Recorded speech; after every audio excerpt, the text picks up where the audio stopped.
नमस्कार दोस्तों, जय श्री कृष्ण, राधे राधे। दोस्तों, स्वागत है आप सभी का एक बार फिर से हमारे इस चैनल वास्तु ज्ञान पर। दोस्तों, साल 2023 में धनतेरस कब है, धनतेरस पूजा का शुभ मुहूर्त क्या है एवं धनतेरस में नई वस्तुएं खरीदने का शुभ मुहूर्त क्या है, ये सारी जानकारी आज के इस वीडियो में बताऊंगा। तो इस वीडियो को अपने फायदे के लिए पूरा जरूर देखना। दोस्तों, हर साल कार्तिक माह कृष्ण पक्ष की त्रयोदशी तिथि को धनतेरस मनाया जाता है। पंचांग के अनुसार इस साल 10 नवंबर 2023 को दोपहर 12:35 से धनतेरस की शुरुआत होगी और 11 नवंबर 2023 को दोपहर 1:57 पर इसका समापन होगा। धनतेरस पर पूजा का शुभ मुहूर्त शाम 6:20 से शुरू होगा, जो कि रात 8:20 तक रहेगा। त्रयोदशी तिथि शुरुआत 10 नवंबर 2023 को दोपहर 12:35 में शुरू होगा, जो कि अगले दिन 11 नवंबर 2000 को 1:57 में खत्म होगा। दोस्तों, धनतेरस पर खरीदारी का शुभ समय है। धनतेरस सोने, चांदी और बर्तन या घर का कोई भी सामान खरीदने का शुभ मुहूर्त है। दोपहर 2:35 से शाम 6:40 तक रहेगा। अगर आप इस दिन खरीदारी नहीं कर पाते तो आप अगले दिन यानी 11 नवंबर को दोपहर 1:56 तक खरीदारी कर सकते हैं, क्योंकि धनतेरस तिथि अगले दिन दोपहर तक रहेंगे। दोस्तों, अब आइए जानते हैं कि धनतेरस के दिन हमें कौन कौन सी वस्तुएं खरीदना चाहिए। दोस्तों, यह जानकारी बताने से पहले आप सभी दर्शकों से छोटी सी प्रार्थना है।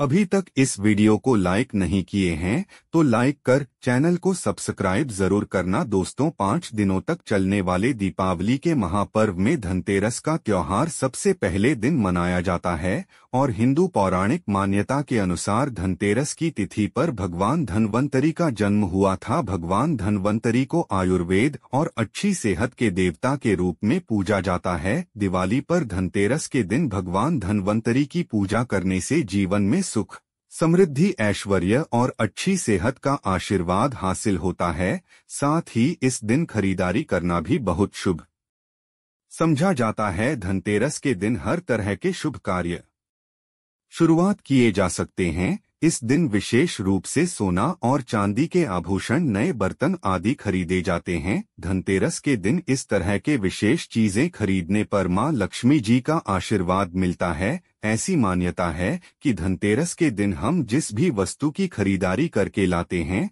उसमें 13 गुना की वृद्धि होती है। इसलिए आपको ध्यान रखना है कि कोई भी ऐसी गलती न करें, ऐसी वस्तु खरीद कर न लाएं जिससे कि अशुभता आती हो। धनतेरस के दिन ये चीजें कौन सी है, खासकर मैं आज की वीडियो में आपको बताऊंगा कि आपको इन 13 विशेष चीजों में से आपको कुछ ना कुछ वस्तुएं खरीदने ही चाहिए। अगर आप सभी 13 वस्तु न खरीद पाएं तो इनमें से जो भी आपकी सामर्थ्य वस्तु आप घर पर खरीद कर ला सकते हैं। धनतेरस के दिन मां लक्ष्मी जी, कुबेर देवता और धन्वंतरी भगवान की पूजा करने से घर हमेशा धन, धान्य, सुख, सुविधा और वैभव से रहता है। धनतेरस के दिन जो लोग सोने चांदी से बने हुए आभूषण या सोना चांदी न खरीद पाएं तो ऐसी कुछ चीजें जरूर ही खरीदनी चाहिए। सबसे पहली वस्तु है झाड़ू। धनतेरस के दिन नई झाड़ू खरीदना बहुत शुभ समझा जाता है। झाड़ू को मां लक्ष्मी जी का प्रतीक समझा जाता है और ऐसा समझा जाता है कि नई झाड़ू से धनतेरस के दिन पहले पूजा करके फिर उसका उपाय करने से घर की सारी नकारात्मक ऊर्जा दूर हो जाती है और घर में सुख का वास हो जाता है। अगर हो सके, समर्थ हो तो धनतेरस के दिन एक झाड़ू का गुप्त दान करना चाहिए। वैसे आप मंदिर में किसी चौराहे पर या ऐसी जगह पर जहां से कोई भी जरूरतमंद मानव इस झाड़ू को उठाकर ले जाएं, वहां पर आपको रख देना चाहिए। दूसरी वस्तु है साबुत धनिया। धनतेरस के दिन आप कुछ लेकर आए या न आए, साबुत धनिया तो हर कोई ला सकता है। साबुत धनिया लाकर दिवाली के दिन उसे पूजा करने के बाद अपने ही घर में क्यारी में गमले में डालना चाहिए। और ऐसा कहा जाता है कि घर में आपके जो भी धन है, जो भी आए हैं, उसमें बरकत होने लगती है। अगर आए दिन अनावश्यक रूप से खर्चे होते हो तो उसमें भी रोक लग जाती है। इस दिन नमक भी खरीद कर लानी चाहिए। नमक अगर आप डेल्ही वाला लाते हैं तो और भी शुभ है, परंतु आजकल डेल्ही वाला नमक मिलना हर जगह पॉसिबल नहीं होता है। तो आप जो भी नमक आपको मिल पाता हो वह नमक आप इस दिन घर पर लेकर आए। धनतेरस से लेकर दीपावली के अगले दिन गोवर्धन और भाई दूज तक आप इसी नमक का उपाय करें और इन 5 तक लगातार आपको नमक का पूछा भी घर में लगाना चाहिए। ऐसा करने से दरिद्रता दूर हो जाती है और घर से नकारात्मक ऊर्जा भी दूर हो जाती है। चौथी वस्तु जो आपको घर पर लानी चाहिए वह है गोमती चक्र। कहते हैं कि जिस घर में गोमती चक्र होता है वहां सुख, सौभाग्य और समृद्धि की वृद्धि होती है। गोमती चक्र घर पर रखने से वास्तु दोष भी दूर हो जाता है और घर परिवार में किसी भी सदस्य में आत्मविश्वास की कमी हो तो धनतेरस के दिन चक्र लाकर उनके हाथ से पूजा करवाकर फिर बाद में आपको इन गोमती चक्र को अपने मंदिर में या फिर धन रखने के स्थान पर आपको रख देना चाहिए। ऐसा करने से जो भी संबंधित परेशानी है वह दूर हो जाती है। आपको यह सारी वस्तुएं मार्केट में पूजा वाली दुकान में बहुत आसानी से मिल जाएगी। 5 भी वस्तुएं हैं कौड़िया। कौड़िया आपको सफेद, भूरी, पीली या चितकबरी मिल जाएंगे, परंतु आपको जो लानी है वह या तो सफेद लेकर आए या फिर पीले रंग की कौड़िया लेकर आए। कहते हैं जिस घर में कौड़िया है वहां पर मां लक्ष्मी जी हमेशा वास करती है। कौड़िया लक्ष्मी जी को आकर्षित करती है, इसलिए आज के दिन आप 1, 11 या 13 दिया लाकर आप चाहें तो धनतेरस की शाम को या फिर दीपावली की रात को इनकी पूजा करके रोली, अक्षत, कुमकुम अर्पित करके फिर एक लाल कपड़े में बांधकर आपको अपने घर में जहां पर भी आप धन रखते हैं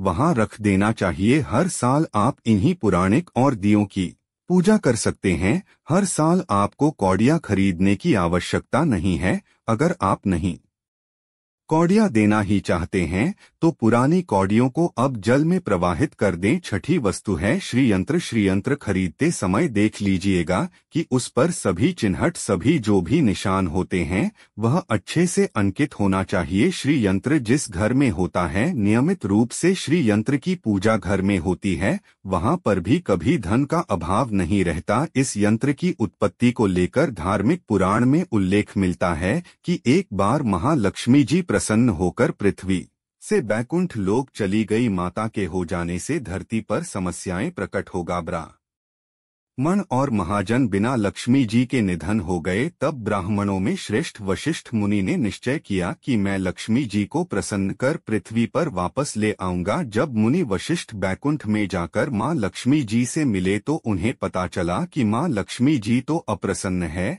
और वह किसी भी स्थिति में पृथ्वी पर आने को तैयार नहीं है। वशिष्ठ जी ने वहीं पर बैठकर भगवान विष्णु की आराधना शुरू कर दी। नारायण ने प्रसन्न होकर मुनि वशिष्ठ को अपने दर्शन दिए। वशिष्ठ जी श्री हरि विष्णु से कहा कि हम पृथ्वी पर बिना लक्ष्मी जी के बहुत दुखी, हमारे सारे आश्रम जल गए, धरती पर वैभव खत्म होने वाला है। यह सुनकर भगवान विष्णु वशिष्ठ मुनि को साथ लेकर महालक्ष्मी जी के पास गए और उन्हें मनाने की कोशिश की, परंतु फिर भी मां लक्ष्मी जी नहीं माने। तब उन्होंने कहा कि मैं किसी भी स्थिति में पृथ्वी पर वापस जाने को तैयार ही नहीं है। जब चारों दिशाओं में मां लक्ष्मी जी के पृथ्वी पर वापस न आने की बात फैल गए तब देवताओं के गुरु बृहस्पति जी ने एक युक्ति सुझाई। उन्होंने कहा कि अब श्रीयंत्रक साधना ही एकमात्र उपाय बचा है जिससे मां लक्ष्मी जी को धरती पर आना ही पड़ेगा। गुरु बृहस्पति जी के निर्देशों से श्री हरि ने धातु पर श्रीयंत्र का निर्माण किया और उसे मंत्र सिद्ध प्राण प्रतिष्ठा युक्त करते हुए दीपावली के दिन पूर्व धन त्रयोदशी को श्रीयंत्र पर स्थापित करके विधि विधान से उसका पूजन किया। पूजन खत्म होते होते माता लक्ष्मी जी को वहां आना ही था और वे बोली कि मैं किसी भी स्थिति में यहाँ आने के लिए तैयार नहीं थी, यह मेरा प्राण था, परंतु बृहस्पति जी की युक्ति से मुझे आना ही पीड़ा। श्रीयंत्र मेरा आधार है और इसी में मेरी आत्मा भी बसती है। यही कारण है कि धनतेरस के दिन श्रीयंत्र खरीदना चाहिए और अपने घर में स्थापित करना चाहिए। सातवीं या वस्तु है 7 मुखी रुद्राक्ष की माला या फिर 7 मुखी रुद्राक्ष। अगर आप धनतेरस के दिन 7 मुखी रुद्राक्ष को घर पर लाते हैं और फिर उसकी विधि विधान से पूजा करते हैं या भगवान शिव की पूजा में आप इस रुद्राक्ष को उपाय करते हैं, किसी भी मंत्र का जाप करते हैं, तो उससे भी आपके घर में कभी परेशानी नहीं, किसी तरह का कोई अकाल मृत्यु का भय नहीं रहता। क्योंकि दीपावली दीपों का त्योहार होता है और इस दिन अपने घर में अपने सामर्थ्य के अनुसार दीपक जलाए जाते हैं। धनतेरस के दिन भी दीप जलाने चाहिए। अगर आप चाहते हैं आपके घर में साक्षात मां लक्ष्मी जी का वास सदा बना रहे, पूरे वर्ष आपके घर में धन की कोई कमी ना रहे, आपको कभी कर्ज लेने की नौबत न आए, तो ऐसे में धनतेरस की शाम को आप 13 दीपक घर के अंदर और 13 दीपक घर के बाहर चलाए। ऐसा करने से भी लक्ष्मी जी का आशीर्वाद हासिल होता है। तो दोस्तों, आज के लिए बस इतना ही।